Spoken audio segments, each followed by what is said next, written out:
Hello friends, তোমাদের সকলকে দাদাজি চ্যানেলে স্বাগত। আজকে ক্লাস 12 থার্ড সেমিস্টার পলিটিক্যাল সায়েন্সের তোমাদের যে প্রথম অধ্যায়টি আছে দ্বিতীয় বিশ্বযুদ্ধোত্তর পর্বে আন্তর্জাতিক সম্পর্ক, এই অধ্যায় থেকে আজকে গুরুত্বপূর্ণ এমসিকিউ প্রশ্নোত্তরের সাজেশন নিয়ে আলোচনা করব। দেখো, এই প্রথম অধ্যায়টির সম্পূর্ণ ক্লাস কিন্তু আমি করিয়েছি এই ইউটিউব চ্যানেলের প্লেলিস্টে গিয়ে তোমরা সেই ক্লাসগুলি করতে পারো। তারপরে আজকের যে আমি কোশ্চেনগুলি আলোচনা করব মোস্ট ইম্পর্টেন্ট, আমি টোটাল এখানে 50টির মতো কোশ্চেন এনেছি প্রথম অধ্যায় থেকে, তো সবগুলি কিন্তু ইম্পর্টেন্ট, ঠিক আছে? একটাও কিন্তু বাদ দেবে না, সবগুলি পড়ে রাখবে। তাহলে তোমরা স্ক্রিনের মধ্যে প্রথম প্রশ্নটি দেখো, যে ঠান্ডা লড়াইয়ের সঙ্গে সম্পর্কিত দেশগুলির নাম, তার উত্তর হচ্ছে মার্কিন যুক্তরাষ্ট্র ও সোভিয়েত ইউনিয়ন, তাই না? ঠান্ডা যুদ্ধ যে হয়েছিল কোন দুটি দেশের মধ্যে হয়েছিল?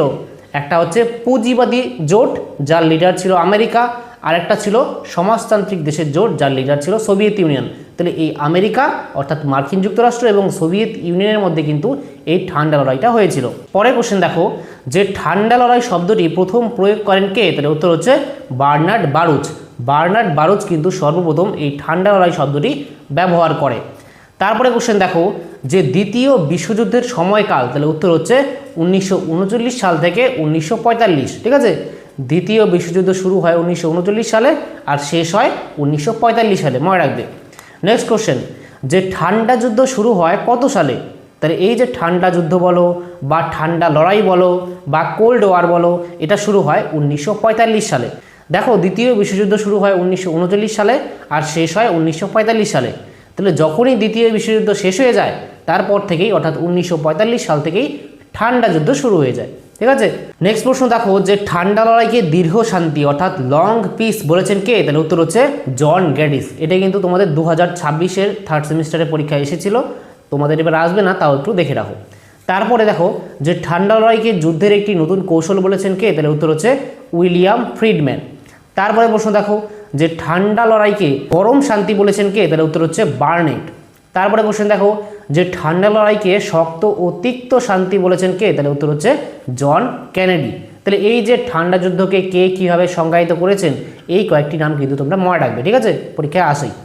তারপরে প্রশ্ন দেখো, যে ঠান্ডা লড়াইকে কৌশলগত প্রতিদ্বন্দ্বিতা বলেছেন কে? তাহলে উত্তর হচ্ছে জিগনিউ ব্রেজেজিনস্কি। তাহলে এটাও কিন্তু ইম্পর্টেন্ট। তাহলে এখানে যেই কয়েকটি আমি প্রশ্ন আলোচনা করলাম, যে ঠান্ডা যুদ্ধকে কে কীভাবে সংজ্ঞায়িত করেছেন, এগুলি কিন্তু পড়ে রাখবে। তারপরে প্রশ্ন দেখো, যে ঠান্ডা যুদ্ধের অবসান হয় কত সালে? তাহলে উত্তর হচ্ছে 1991 সালে। এই 1991 সালে কি হয়?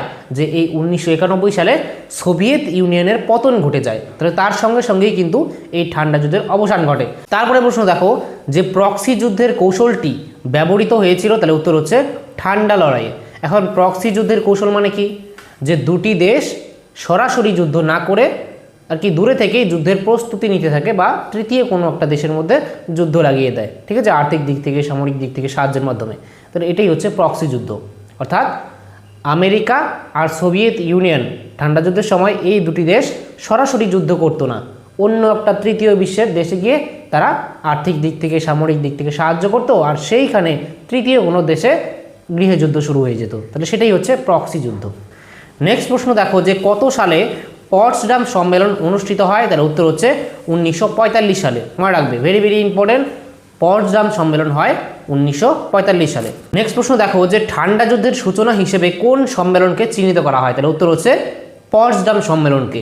এই পটসডাম সম্মেলনকেই ঠান্ডা যুদ্ধের সূত্রপাত হিসেবে বা সূচনা হিসেবে চিহ্নিত করা হয়।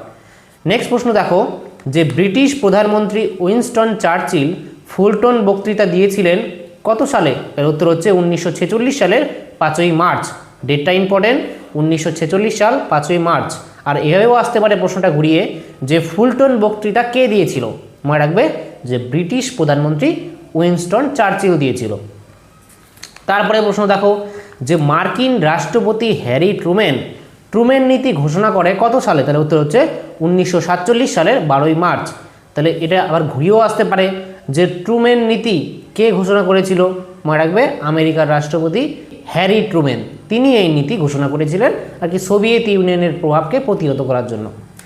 তারপরে কোশ্চেন দেখো, যে মার্শাল পরিকল্পনা কার্যকর হয় কত সালে? মনে রাখবে 1948 সালে। অনেকে কিন্তু তোমরা বলো যে এটা 1947 সাল হবে, কিন্তু সেটা কিন্তু ভুল। 1948 সালেই কিন্তু মার্শাল পরিকল্পনা কার্যকর হয়। আর এই মার্শাল পরিকল্পনা দ্বারা কি করা হয়? এই মার্শাল পরিকল্পনার দ্বারা যে পশ্চিম ইউরোপের যে দেশগুলি আছে, ঠিক আছে, দ্বিতীয় বিশ্বযুদ্ধে পশ্চিম ইউরোপের দেশগুলির অনেক ক্ষয়ক্ষতি হয়, অর্থনৈতিক দিক থেকে পিছিয়ে যায়। তাহলে সেই পশ্চিম ইউরোপের দেশগুলি যাতে অর্থনৈতিক দিক থেকে আবার উন্নত হতে পারে, পুনরুজ্জীবন ঘটাতে পারে, তার জন্য আর্থিক সহায়তা দিয়েছিল আমেরিকা সেই পশ্চিম ইউরোপের দেশগুলিকে। তাহলে এই যে পশ্চিম ইউরোপের দেশগুলিকে আর্থিক সহায়তা দেওয়া হয়েছিল, এটাই হচ্ছে মার্শাল পরিকল্পনা। এই মার্শাল পরিকল্পনার দ্বারাই আর কি আমেরিকা পশ্চিম ইউরোপের দেশগুলিকে আর্থিক সহায়তা দিয়েছিল, আর সেটা 1948 সালেই কিন্তু কার্যকর হয়। নেক্সট প্রশ্ন দেখো যে প্রতিরোধমূলক নীতির প্রথম ও প্রধান তাত্ত্বিক প্রবক্তা ছিলেন কে? তাহলে উত্তর হচ্ছে জর্জ এফ কেনান। তারপরে কোশ্চেন দেখো যে মার্কিন যুক্তরাষ্ট্র সহ পশ্চিমী পুঁজিবাদী দেশগুলি কর্তৃক গঠিত ন্যাটো ছিল একটি, তাহলে উত্তর হচ্ছে সামরিক জোট। এই যে ন্যাটো, এটা কিন্তু একটা সামরিক জোট, আর ন্যাটোর ফুল ফর্মটা কি? North Atlantic treaty organization. এটা উত্তর আটলান্টিক মহাসাগরের, ঠিক আছে, আটলান্টিক মহাসাগরের উত্তরের দেশগুলিকে নিয়ে গঠন করা হয়েছিল। আর এটা একটা সামরিক জোট। কেন সামরিক জোট? যে এই ন্যাটোর সনদের 5 নম্বর আর্টিকেলে, অর্থাৎ আর্টিকেল নম্বর 5-এ বলা আছে যে কোনো একটা দেশ যদি এই ন্যাটোভুক্ত দেশের, ঠিক আছে, ন্যাটোর মধ্যে যতগুলি মেম্বার কান্ট্রি আছে, বর্তমানে 32টি আছে, তাহলে তার একটার মধ্যেও যদি আক্রমণ করে, তাহলে সেই আক্রমণ ন্যাটোর সমস্ত 32টি দেশের উপর আক্রমণ হিসেবে ধরা হবে। আর সেই 32টি দেশ মিলে যেই দেশের উপর আক্রমণ হয়েছিল সেই দেশকে সহায়তা করবে, আর যেই দেশ আক্রমণ করেছিল তাকে আক্রমণ পর্যন্ত করতে পারে। তাহলে এর জন্য এটা একটা সামরিক জোট। নেক্সট প্রশ্ন দেখো যে ন্যাটো গঠিত হয় কত সালে? তাহলে মনে রাখবে 1949 সালের 4ই এপ্রিল। ভেরি ভেরি ইম্পর্টেন্ট সালটা মনে রাখবে। তারপরে প্রশ্ন দেখো যে ন্যাটো এর পূর্ণরূপ হলো, তাহলে উত্তর হচ্ছে নর্থ আটলান্টিক ট্রিটি অর্গানাইজেশন, ঠিক আছে। নেক্সট প্রশ্ন দেখো যে বর্তমানে ন্যাটোর মোট সদস্য দেশের সংখ্যা, উত্তর হচ্ছে 32। বর্তমানে কিন্তু এই ন্যাটো জোটটা এক্সিস্টেন্সে আছে। এই ন্যাটোর জন্যই কিন্তু রাশিয়া ইউক্রেনের যুদ্ধ হয়েছিল, ঠিক আছে। যখন ইউক্রেন এই ন্যাটোতে যুক্ত হওয়ার জন্য আর কি আগ্রহ দেখিয়েছিল, ঠিক আছে, যে যুক্ত হবে, তখন কিন্তু রাশিয়া ইউক্রেনে আক্রমণ করে দেয়, ঠিক আছে।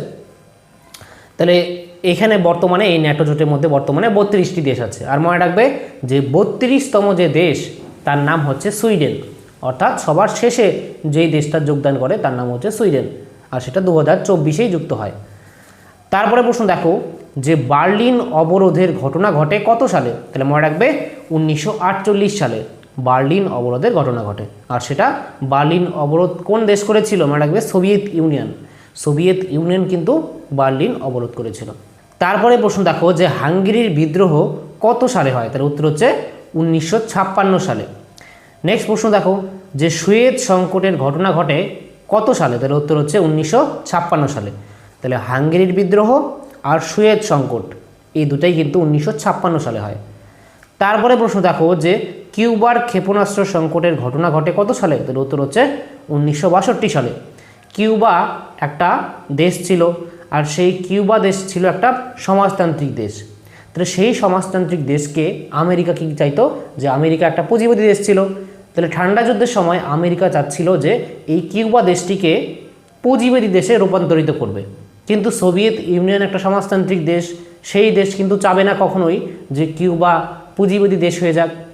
তখন আর কি সোভিয়েত ইউনিয়ন কি করে, যে সোভিয়েত ইউনিয়ন কিউবার মধ্যে পারমাণবিক ক্ষেপণাস্ত্র এনে রেখে দেয়, যে এবার আমেরিকা যদি কিউবাতে আসে, কিউবাকে একটা আর কি পুঁজিবাদী দেশে রূপান্তরিত করতে, তাহলে একদম কিউবা থেকে ডাইরেক্ট পারমাণবিক বোমা ফেলা হবে কোথায়? আমেরিকাতে, আর আমেরিকার চিহ্ন পৃথিবীর মানচিত্র থেকে মিটে যাবে। তাহলে এই যে সংকটের সৃষ্টি হয়েছিল, যে পরমাণু যুদ্ধ হয়ে যাবে এমন অবস্থা, এটাই হচ্ছে কিউবার ক্ষেপণাস্ত্র সংকট। আর সেটা কত সালে হয়? ভেরি ভেরি ইম্পর্টেন্ট, সালটা কিন্তু আসেই পরীক্ষায়, 1962 সালে হয়েছিল এটা। তারপরে কোশ্চেন দেখো যে সিয়াটো এর পূর্ণরূপ হলো, তাহলে উত্তর হচ্ছে south east Asia treaty organization. মনে রাখবে ফুল ফর্মটা ইম্পর্টেন্ট। নেক্সট প্রশ্ন দেখো যে সোভিয়েত ইউনিয়ন ওয়াশ চুক্তি জোট গঠন করে, তাহলে উত্তর হচ্ছে 1955 সালের 14ই মে। এটা কিন্তু very very important, most important, তোমাদের পরীক্ষায় আসতেই পারে, 99% চান্স এটা আসার এবার, ঠিক আছে তোমাদের। তাহলে এটা আবার ঘুরিয়ে আসতে পারে আরেকভাবে, কীভাবে আসতে পারে? যে ওয়াশ চুক্তি জোট এটা কোন দেশ গঠন করে? মনে রাখবে সোভিয়েত ইউনিয়ন গঠন করে, আর কত সালে? 1955 সালের 14ই মে। নেক্সট প্রশ্ন দেখো যে দাদাত একটি ড্যাশ শব্দ, তাহলে দাদাত একটি কী শব্দ? মনে রাখবে ফরাসি শব্দ।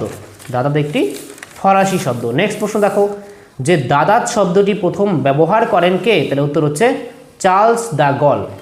আর এই দাদাত শব্দের অর্থ কি? এটা কিন্তু 2026-এর পরীক্ষায় এসে গেছে, তোমাদের আসবে না, তাও বলে দিচ্ছি। দাদাত শব্দের অর্থ হচ্ছে কঠোর সম্পর্ককে সহজ করে তোলা। ঠিক আছে? আমেরিকা এবং সোভিয়েত ইউনিয়নের মধ্যে যে কঠোর সম্পর্ক ছিল, অর্থাৎ ঠান্ডা যুদ্ধের সময় দুটি দেশের মধ্যে দ্বন্দ্ব ঘটছিল, তাই না? প্রক্সি ওয়ার চলছিল, দুটি দেশ সরাসরি যুদ্ধ করছে না, কিন্তু তৃতীয় একটা দেশের মধ্যে যুদ্ধ চালাচ্ছে।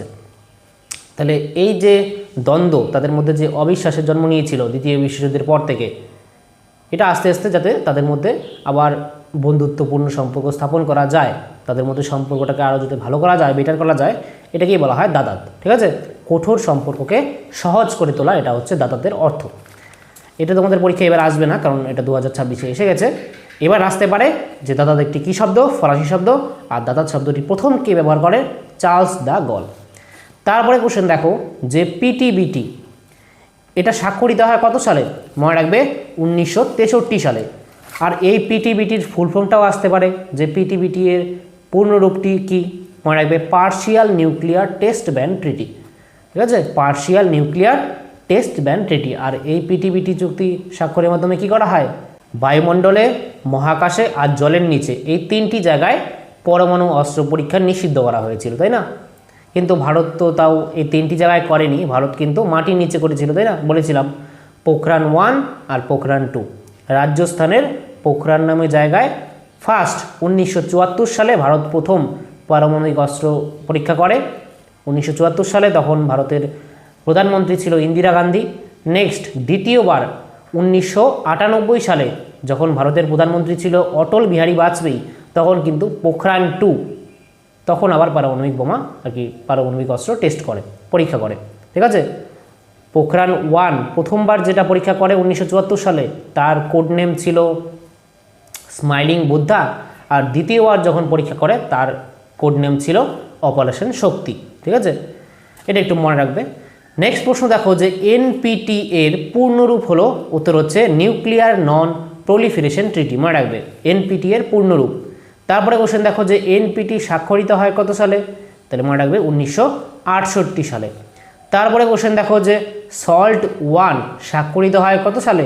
1972 সালে। মনে রাখবে তাহলে 1972 সালে সল্ট 1 স্বাক্ষরিত হয়।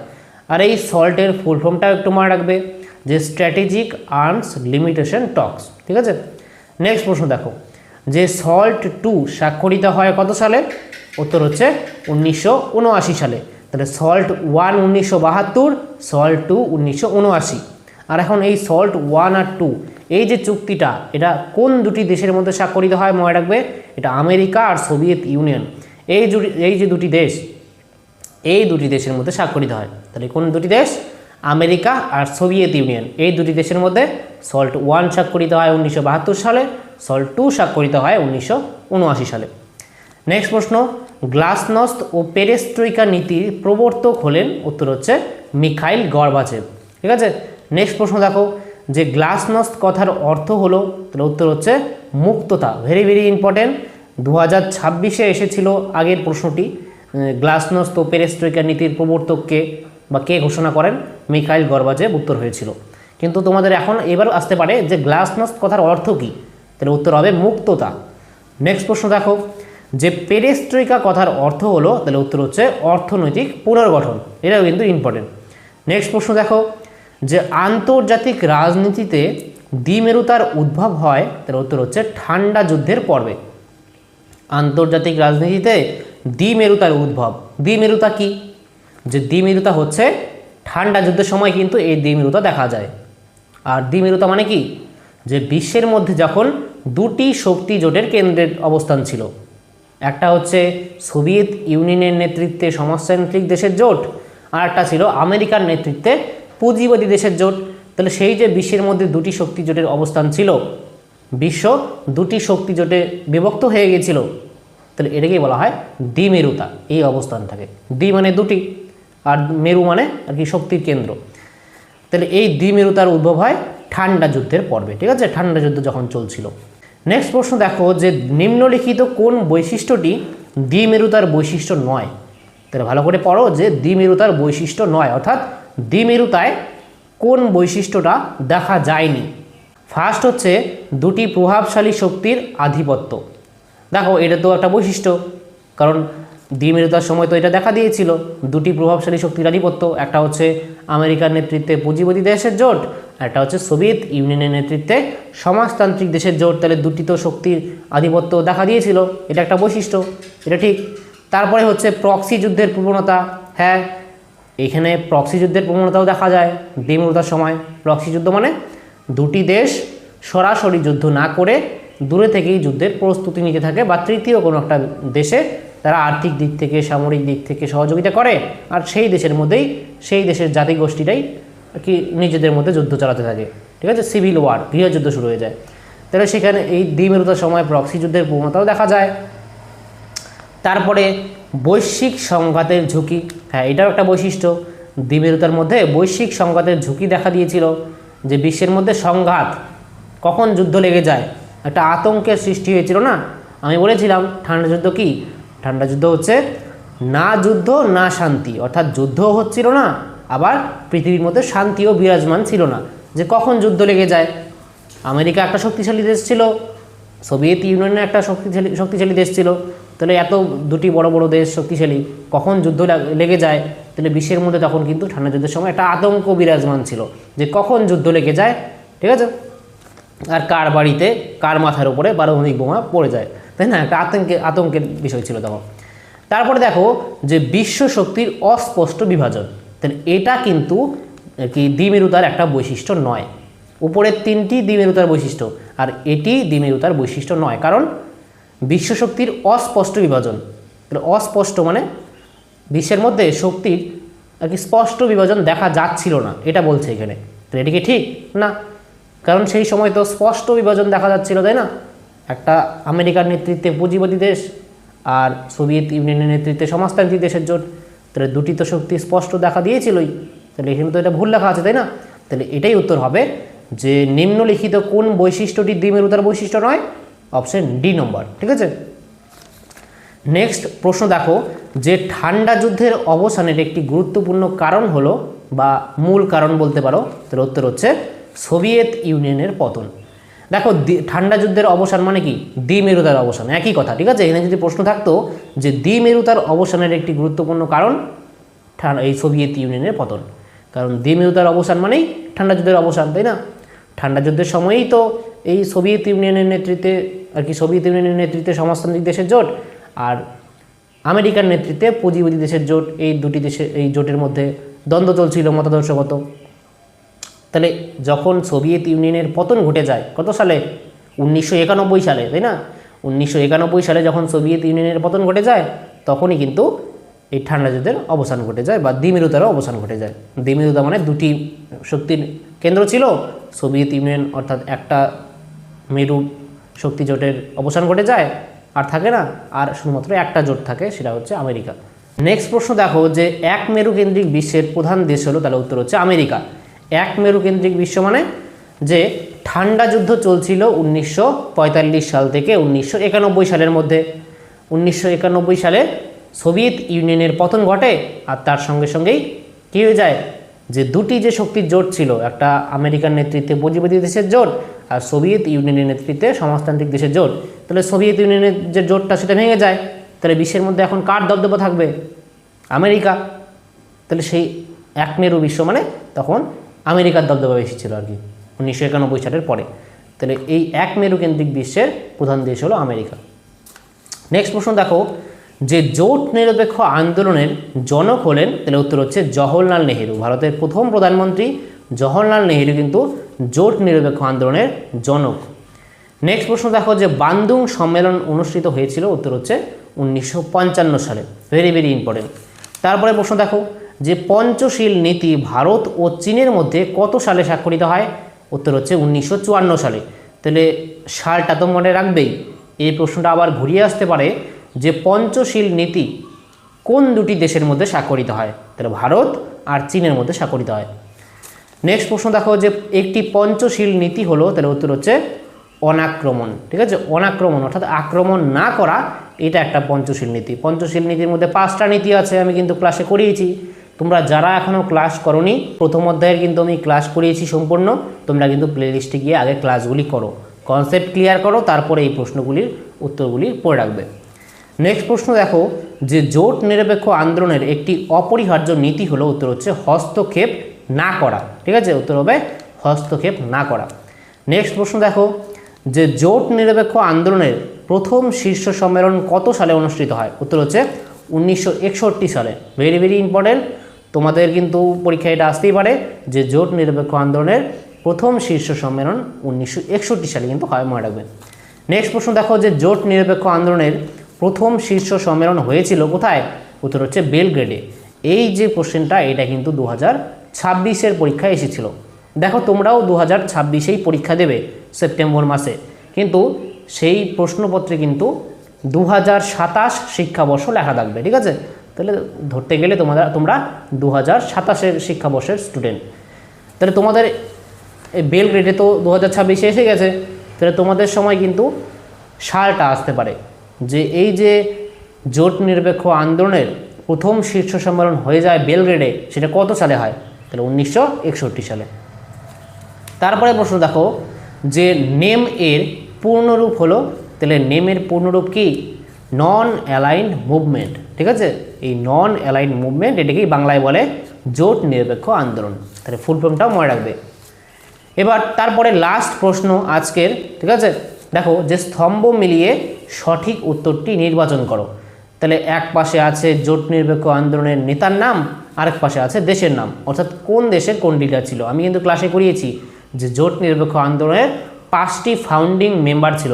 ঠিক আছে, 5টি সদস্য দেশ ছিল যারা মিলে এই জোট নিরপেক্ষ আন্দোলনের সূচনা করে আর কি। তার মধ্যে ছিল মিশর, প্রথমে তো ভারত ছিলই, ভারত, মিশর, যুগোস্লাভিয়া, ইন্দোনেশিয়া আর ঘানা। তাহলে এই 5টি দেশ মিলে আর কি জোট নিরপেক্ষ আন্দোলনের শুরু করে। তাহলে তাদের লিডার তখন কে ছিল, সেই নামগুলি মনে রাখবে। দেখো ভারতের তো জওহরলাল নেহেরু, তোমরা জানোই। আর এই যে 4জন, সেই লিডারের নামগুলি তোমরা দেশের সঙ্গে মিলাবে। প্রথমে আছে টিটো। টিটো কোন দেশের লিডার ছিল, উত্তর হচ্ছে যুগোস্লাভিয়া। আবদেল নাসের কোন দেশের লিডার ছিল, মিশরের লিডার ছিল। নক্রুমা কোন দেশের লিডার ছিল, ঘানা। আর সুকর্ণ ছিল ইন্দোনেশিয়ার লিডার। তাহলে এখানে অপশন নাম্বার এ হচ্ছে উত্তর। এভাবে কিন্তু তোমাদের পরীক্ষায় আসে প্রশ্ন। ঠিক আছে, তাহলে এই ছিল আজকের আলোচনা। তাহলে আশা করি তোমরা এই প্রশ্নগুলি ভালো করে বাড়িতে রেডি করে রাখবে, কারণ এখান থেকে কিন্তু পরীক্ষায় অবশ্যই আসবে। তোমাদের প্রথম অধ্যায় থেকে তোমাদের পরীক্ষার মধ্যে টোটাল 8টি এমসিকিউ আসবে, আর 8টির মধ্যে আমার মতে এখান থেকে কিন্তু তোমরা 8টি কমন পেতে পারো। 6-7টি তো অবশ্যই কমন পাবে, কিন্তু 8টির মধ্যে 8টি পাবে এমন কিন্তু আমি বলছি না, কারণ আমি প্রশ্ন তৈরি করছি না, বোর্ড প্রশ্ন তৈরি করবে। তার জন্য এখান থেকে কমন অবশ্যই পাবে, কিন্তু তোমরা অবশ্যই ক্লাসগুলি করবে, কনসেপ্ট ক্লিয়ার করবে, তারপরে এই প্রশ্নগুলি করবে। ঠিক আছে, আর নেক্সট দিন থেকে আমরা দ্বিতীয় অধ্যায়ের ক্লাস শুরু করে দেবো। ঠিক আছে, তো তোমরা অবশ্যই যারা চ্যানেলে নতুন, তোমরা অবশ্যই চ্যানেলটি সাবস্ক্রাইব করে অল বেলকনে ক্লিক করে রাখো। আর আজকের ক্লাসটি ভালো লাগলে অবশ্যই একটা লাইক করো, আর বন্ধুদের সঙ্গে শেয়ার করতে একদমই ভুলো না। তাহলে দেখা হচ্ছে নেক্সট ক্লাসে, ততক্ষণের জন্য বাই।